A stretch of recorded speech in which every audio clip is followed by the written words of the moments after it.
Well, so many people make losing weight their New Year's resolution, and so to keep that promise to themselves, one researcher says it will take more than just willpower. He's uncovered some tricks that can help you win the battle of the bulge. CBS 11's national correspondent John LaPook explains. Why do we eat when we're not hungry? We are really a nation of mindless eaters. Hey, John. Professor Brian Wansink is taking a scientific approach to that question. His lab at Cornell University often looks more like a restaurant. Great. His theory is this: we eat with our eyes more than our stomachs. Yeah, you like lasagna. All these cues around us are suggesting how much to eat and what to eat. And at the end of the day, we've been essentially directed by these cues, not necessarily by our own thoughtfulness. In this test, subjects think they are trying a new kind of pasta. They fill their plates, but after a mishap, Yeah, that's gross. I'm sorry. they serve themselves again. They don't know it, but this time they are given a slightly larger plate.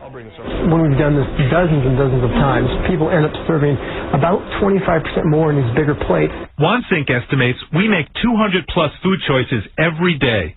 Most of them are influenced by factors we don't even notice, like the size of the serving dish or the distance back to the kitchen for a refill. In one experiment, he found that just adding food coloring to every 10th Pringle to suggest a portion cuts potato chip intake in half. If you have every 7th chip colored red, what happens is when people get to 7, they kind of go, maybe that's a portion. They might eat 1 or 2 more Pringles, but they're not going to keep going. In real life, where nobody is coloring our Pringles, this research translates to dishing out set amounts of food rather than eating from a large box.